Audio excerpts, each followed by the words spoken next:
How's it going? We're just about to run an ELISA. We just got done with the vaccine study, so I'm trying to see how many antibodies I have in my sample. Look, bro, I don't care. You're already making me wear these gloves just because I'm in the lab.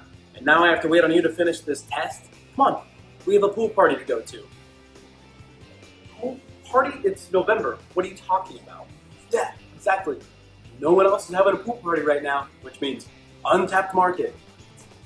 Look, you're gonna have to give me a moment, okay? Because we're in the middle of a pandemic right now, and I'm really trying to see if this vaccine works.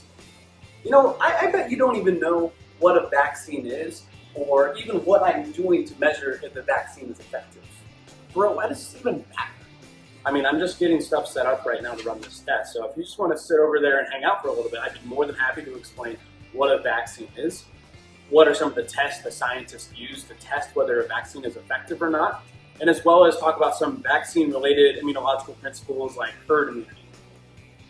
I mean, pool parties are cool, but all right, I'll give it a chance. Great, because there's nothing cooler than learning.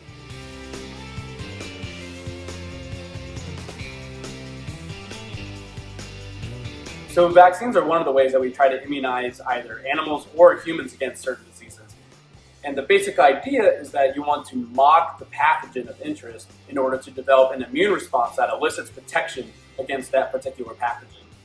To be a bit more specific, some vaccines are made by taking an individual target or part of the pathogen, immunizing someone with that, and then getting an immune response against that particular target and, by extension, that pathogen.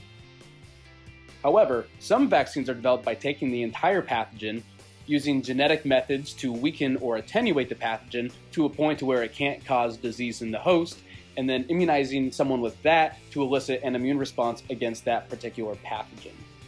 However, developing a vaccine is actually very difficult depending on the pathogen.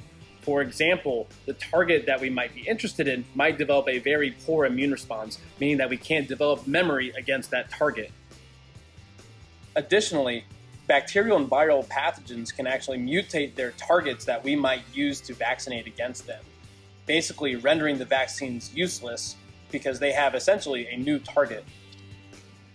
Lastly, although using an attenuated form of the pathogen will theoretically give you more targets to be able to vaccinate against, there is some fear in the community about these attenuated pathogens actually regaining their pathogenicity, making the use of live pathogens in vaccine development highly risky. Why should I really even care about vaccines? Like, sure, we have this pandemic going on right now, but somebody's going to make the vaccine for it, so it's like, I don't have to worry about this in the future, right? Well, the coronavirus is the most recent example of the pandemic, but that doesn't mean that there aren't going to be other pandemics in the future. In fact, it's highly likely that there are going to be other pandemics in the future. Whether it's some other strain of coronavirus, whether it's the flu virus, whether it's some bacterial pathogens that have gained resistance to antibiotics that we use in medicine, that it's very important that we understand how to vaccinate against these pathogens in order to protect human health in the future. Oh, that's scary to think about. Okay, yeah, so I understand what a vaccine is, but how do you even know if it works?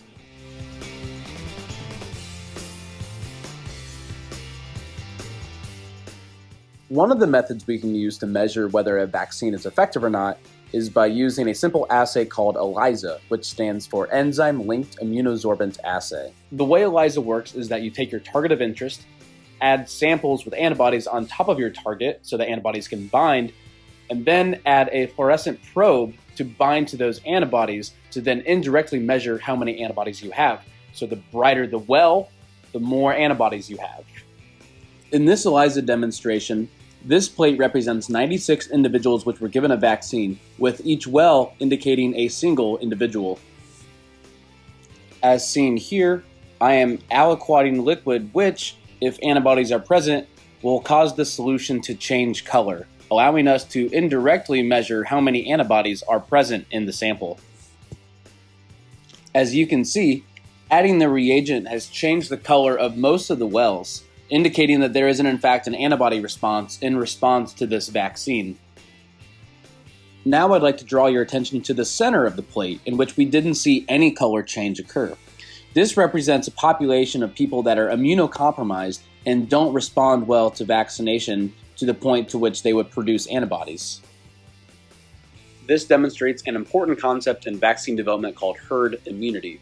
If enough people get vaccinated, they can actually protect the people that are immunocompromised by reducing the chances these susceptible individuals may contact the pathogen. This is demonstrated by the vaccinated people, or wells where color change occurred, surrounding the individuals who cannot develop an antibody response to the vaccine, i.e. the ones in the center. In this way, even though the vaccine does not work for everyone, what's important is that vaccines protect enough people to reduce the number of potential disease carriers in our communities.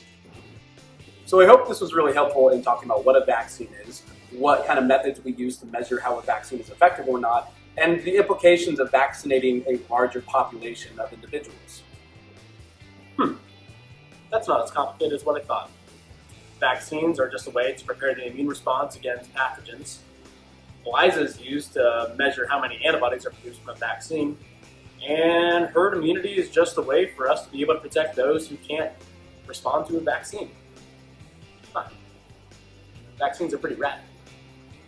You know, I gotta say, you're a pretty cool guy. I gotta tell you, there's nothing cooler than practicing good public health measures by getting the vaccine. Thanks, bro. And for all you cool cats out there who might have enjoyed this video, feel free to share it amongst your various social media platforms. And if you want to learn more about vaccines, microbiology, and other cool things like that, feel free to visit the website down below. American Society for Microbiology has all the fun facts and resources that you need to stay alive. Now, if you don't mind, I got a pool party to go to.